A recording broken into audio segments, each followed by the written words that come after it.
Welcome back to the Cubs March to October. We are 20 games in, and we've already started a roller coaster ride of a season. We started out hot out of the gates. We were 8-0, but then since that start, we've been 3-9. So we got to turn things around quick in this episode here. I know the first two episodes we focused a lot on the rosters and plans and stuff like that.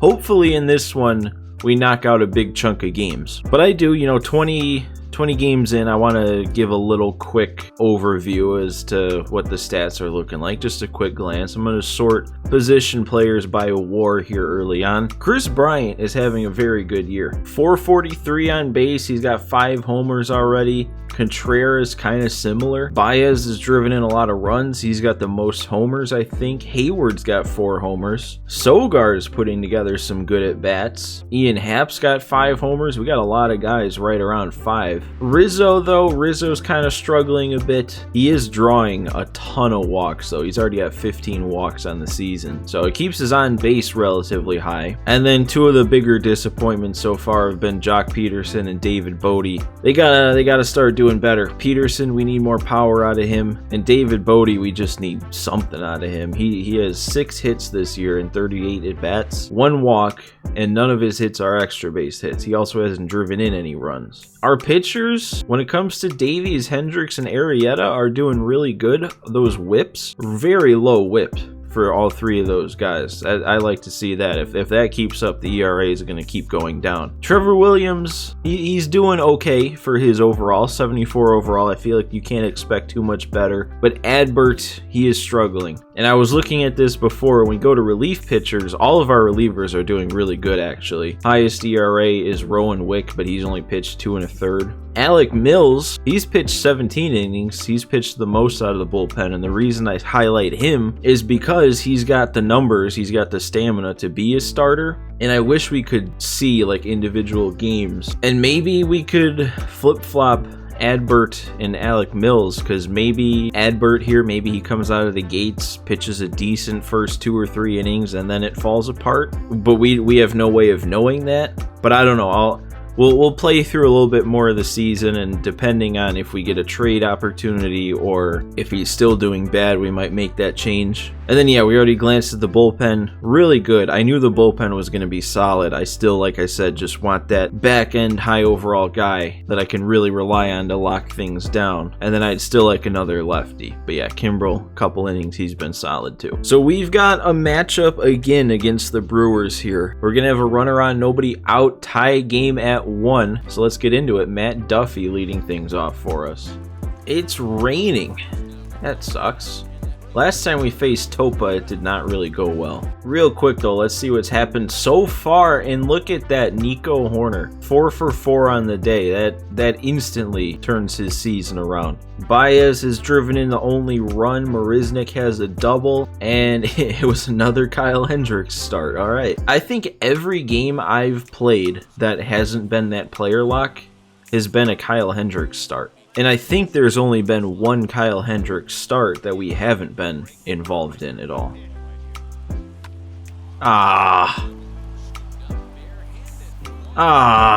Man, 3-1 count. He threw it right down the middle. I made a decent swing. That just sucks, dude.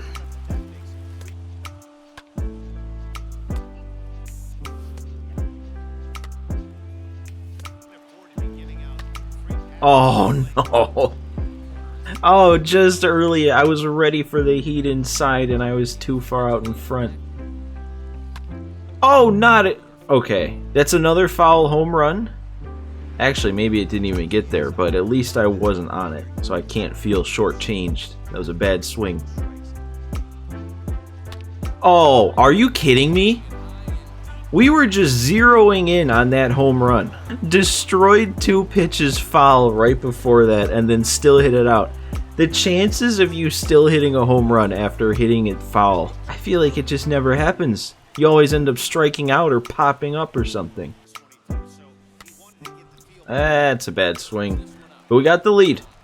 Let's finish it. Alright. Rain delay here before we can finish this game. 45 minutes. I mean, we're going to bring in a new pitcher anyway. So, we're going Chafin. All 3 of these guys struggle against lefties. All right, here we go. It looks like it's not raining anymore, so we can get a nice good grip on the ball.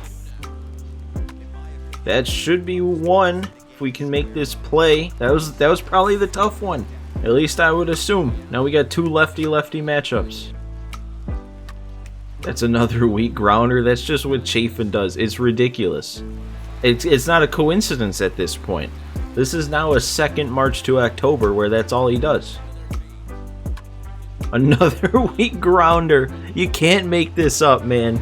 Chafin closes out the game 2-1. Hopefully we're back on track here after a couple losses. All right, we're getting two more fireballs out of this one. Where did we leave off? Our momentum was slightly negative. All right, that's just neutral. Let's hope for a quick turnaround here because that's not going to give us any extra wins. All right.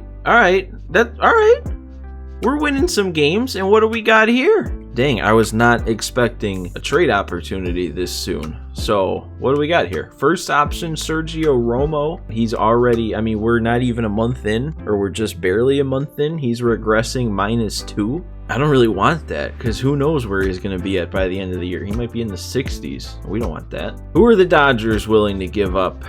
David Price. That works. We're giving up like absolutely nothing. Not even a guy who would be potentially fast-tracked to be anything useful. David Price, they got him listed at reliever. We could keep him there. We could move him to starter. He's kind of the same thing as Romo, but he's not quite going down as much.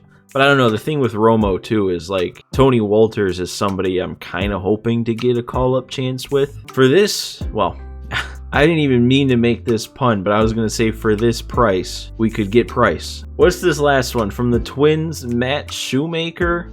Shoemaker's not even an upgrade. So I think I'm going to do David Price. So I'm going to go ahead and lock this one in. We're going to acquire David Price. Here he is, David Price on the Cubs. All right, so it asks me if I wanted to adjust the rotation and whatnot, but it didn't send anybody down yet, and it's not telling me I can pick someone to send down, so I don't know what the game's gonna do. I have a feeling it's just gonna get rid of Brothers. All right, we get a key moment here. We actually simmed pretty well without having any momentum. I think we only picked up one loss. 16-10 is our new record, back out in front in the division. We got a good lead in the game we're about to get into, and let's see what happened. Yeah, it just sent down Rex Brothers. All right, well then because of that, it didn't even dawn on me to check what kind of season David Price was having. He's struggling a bit. But yeah, you know what? I'm gonna leave it. I'm gonna leave it where with him in the bullpen, just so we still have two lefties in the bullpen.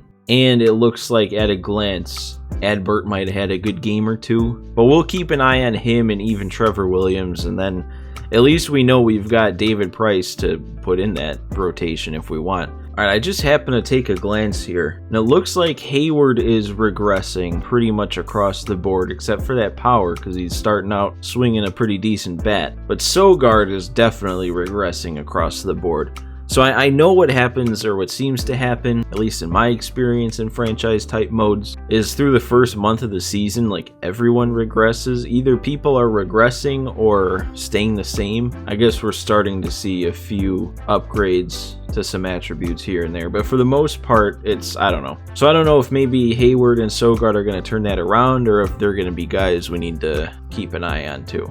But all right, let's get into this next game here. Let's not waste too much time. We got a 3-1 lead, but it looks like Cincinnati's going to have 2 on and 1 out. Oh no, and we're going to have Kimbrel in the game. All right, so we have a homer from Baez, a couple doubles. Arrieta, wow, gave up 10 hits and 2 walks in 7 innings and still only allowed 1 run. But I guess that also depends on if we can get out of this inning, because Kimbrel is fresh into the game. That could be what we need. Oh, what a turn. How about that, man? We actually come in and get exactly what we need. No runs allowed. All right, I'm going to bring in Marisnik here to hit. And then if I remember, which I might not, but if I do remember, I'll double switch him in for defense. All right, they didn't want to throw strikes to Marisnik, so he's on. Ah, he got me chasing up. Bryant, that's not getting caught. I don't know where it's going to land. All right, it lands before the track, but we're driving in another run. Push it to a 3-run lead? Dude, I am so happy that Kris Bryant is having such a good season already. Like, he is just tearing it up. He might be on his way to another MVP award. Yeah, I wasn't on that.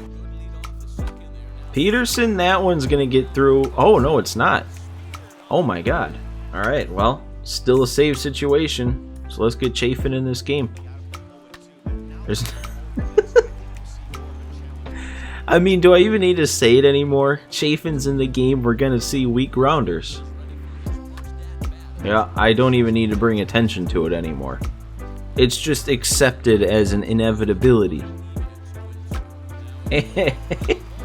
This is genuinely more fun than if I were to just come into the game and mow him down on strikeouts. I'm having so much fun with Chafin. Why is he so consistent? Alright, well, I guess we were expected to win that game, only the one fireball. But nice little outing there. We put up a run of our own, so I can feel good about it. Hopefully we get another relatively quick turnaround here, because we're not going to have too much momentum to work with. Probably only going to get 2, maybe 3 wins out of this.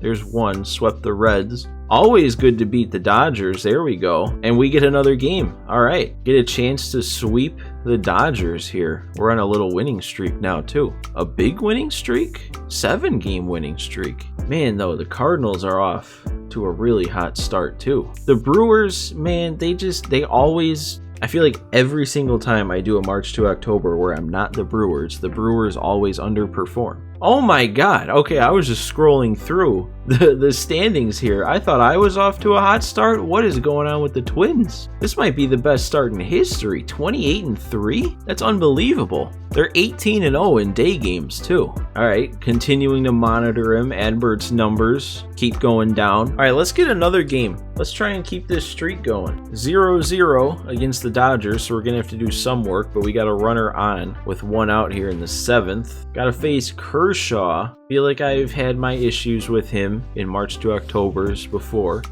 Another Hendricks start, and this one's crazy, man. 7 innings so far. No runs allowed, but also no strikeouts. Nico Horner looks like he's having another good game so far, 2 for 2.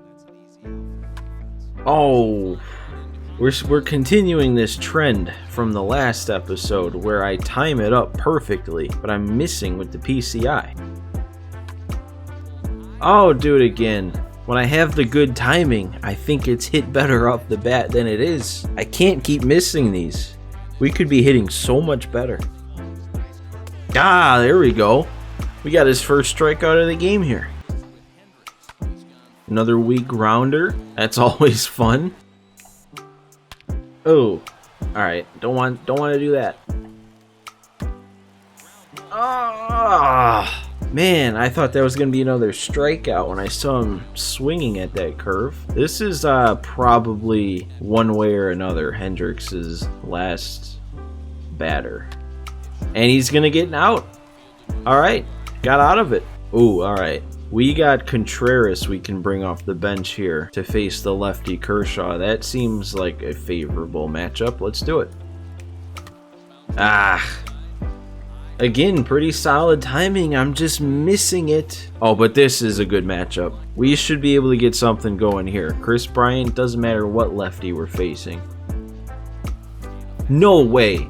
Hang on. Okay. Ah, dang, dude. He took down Contreras, Bryant, and Rizzo in the 8th. I swear, I always have problems facing Kershaw in March to October. That's it for him, though. They're pinch hitting. Oh, wait, that wasn't a pinch hit for Kershaw. I don't know who they were pinch hitting for, but I don't have a lefty warmed up, so we're going to bring in Dan Winkler. Look at that cutter, man. Quite the cutter. There we go. We like that. Ah, come on, man. We got this nasty cutter and nobody's swinging at it. What's the point? Oh my God. I know I missed my spot, but that still ended up in a decent spot. Why are we not getting any chases? That better be 2. No speed running to fur. That better not come back to bite us here. We better get this out. Alright, we're all good. No need to worry about that. Let's walk it off. We gotta win on a walk-off from now on. They're bringing in Victor Gonzalez. All right. Ooh, Austin Romine. All right. My first at-bat with him, I think. Romine, run, buddy. Run fast. He's there. All right. And ooh, do I do this? I've been keeping this in my back pocket just in case we needed it. And we might need it here. No speed from Romine on first. We already used Contreras off the bench. Do we go to the emergency option if we don't bring a run home this inning of bringing Rowan Wick in at catcher? I've been aware of this, man. Rowan Wick has a secondary position to catcher. He always has. I might take advantage of this here. I mean, it makes sense. It's a legitimate situation. We need speed on the base paths. We don't have much speed off the bench, but 60 is way better than 17. Oh man, I'm gonna do it. I'm gonna do it. I hope we can score, so I don't have to actually do this. But if we don't score this inning, man, Rowan Wick is going behind the dish. Get through. All right. Whew. I hit that on the ground. I got worried for a second, but we're good. 2 on now. Sogard is good. Lefty. I'm sticking with him. Oh, that's a pitch I could have done something with. All right, come on, Hap. Single to the right part of the field. Well, not necessarily right part. I meant the correct part of the field will score a run. Actually, hitting it to the right part of the field would be the wrong part of the field. We want to keep it away from Mookie if we're trying to score on a base hit. Oh, just don't let this be 2. Somebody run fast. All right, Hap's there. It's not over yet. Come on, Marisnik. Base hit. Can he bunt? He might be able to. I'm not going to do it, though. We're not going to risk it with 2 outs. Oh, what am I doing? Oh, go! Walk off wild pitch! No way that we just won on a walk-off wild pitch on a 2-strike count. The speed, it actually came into play. No way I'm scoring that with Romine. Dang, and we get a lot from that. Oh, I pressed X too quick, but we got 3 just for the win itself. We got an extra one for the shutout and an extra one for winning on a walk-off. All right, man. Well, I would say we have turned things around. Now we just got to see what happens with all this momentum. How many more wins we can pick up before our next game. I mean, we got to take care of that. Why can we not just beat the Pirates when we have momentum? Just sweep them. We should be sweeping the Pirates every time. Here we go. This is our first fast track, and this is not as good as it needed to be. None of these guys. I'm going to pick Davis because at least if we get Davis up to a 65, 66, he'd be better for a trade. He'd be more valuable. But I don't see me calling him up. So we're gonna select Brennan Davis. He'll be our fast track, and we'll get to play that in the next episode. Good episode here. I don't know why in those last simulations we had to lose 2 games with all that momentum, but we've definitely turned things back around. 24-12, back to first place. It's already only a 2-team race at this point. So things are looking good for the Cubs in this March to October. So guys, make sure you leave a like on this one if you enjoyed. Subscribe to the channel if you're not already. Make sure you come back to see this Brennan Davis fast track in the next episode. But that's all I've got for this one, guys. I hope you all enjoyed. Thanks for watching, and I'll see you next time.